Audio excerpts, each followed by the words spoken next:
So I'm here with Luke from CrunchtimeLFB. Hello. And Neville Lachlan from the other. Hello. We've been out here looking for mustard-bellied snakes, and Lachlan just caught this mountain heath dragon. He found it, saw it under a piece of tin, and chased it over there and grabbed it just before it got away. This is only a little one. They'll get quite a bit bigger. They'll get to about the size of a female Jackie dragon, so about that long. They're often confused for Jackie dragons. As you can see, they look very similar. Usually the adults have more of a red kind of colour to them. This one's got grey, so it even more looks like a Jackie.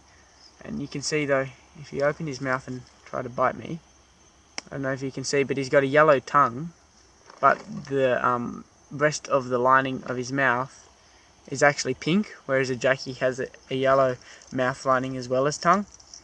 And these guys have a much spinier body, so as you can see here on the base of his tail, he's got these spines, and that's one of the most distinguishing things. And then a bit more spines on his back as well. And they've got a bit more of a camouflage to them than a Jackie dragon. They've got a bit of a pebbly kind of look. These guys are found in the uplands of Victoria and New South Wales, and are the most southerly distributed agamid in the world, reaching down to Tasmania, being the only dragon to live in Tasmania, and also the most cold tolerant dragon lizard in the world. But do you want to give him the release, Luke? Yeah, sure.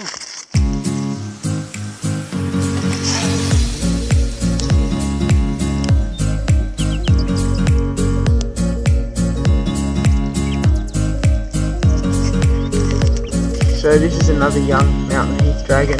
Now you can see this guy here has a lot more red on the sides of his head as opposed to the first one. And he's still not completely full size, but he's starting to get that red shade. He might be a male, and sometimes the adults, you can actually get red like all down their back. They're a nice little Australian cool tolerant dragon.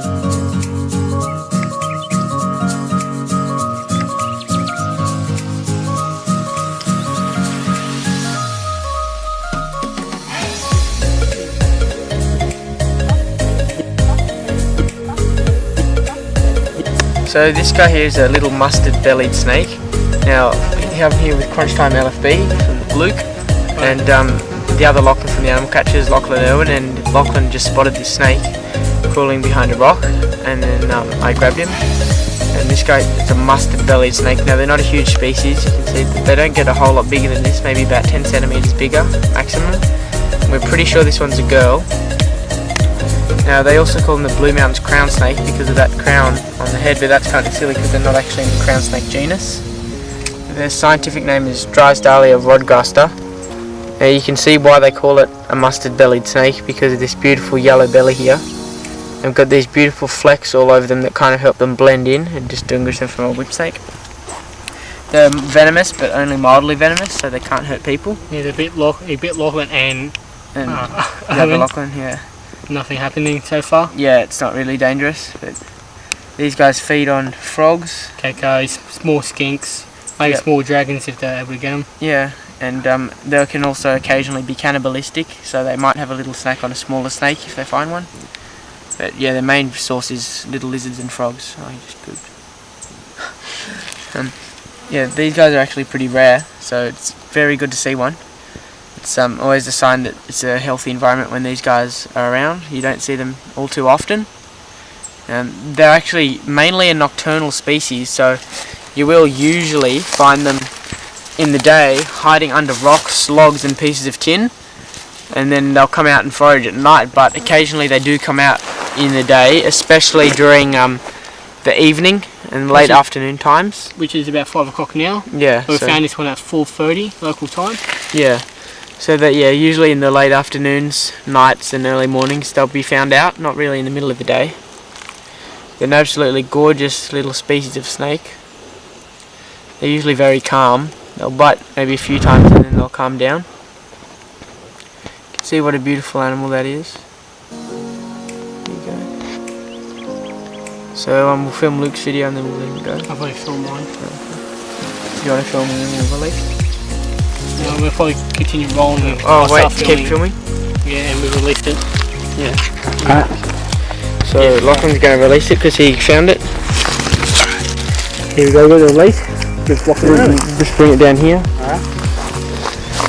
It's got a very smooth sort of texture to the scales. So I'd say it probably lives under one of these rocks and we just saw it. Yeah. So they're a gorgeous little species of snake. There it goes. You just saw its tail, you'd reckon it was a brown. Okay, that's ready. So here's a little a Lesueurs tree frog Luke found. Because it is towards the end of breeding season, it's probably a young female because of the brown colour. The males usually have a bit more of a brownish yellow to a bright yellow colour. It's only small, they'll get a little bit bigger. They're not a huge species though. They're one of the most abundant tree frog species in the Sydney region. They're often found in great numbers. Cute little species. Now they range south of the Hawkesbury River. They don't really range very far from the Hawkesbury, which is where their range overlaps with the Stony Creek frog, which is found up north, and they look very similar.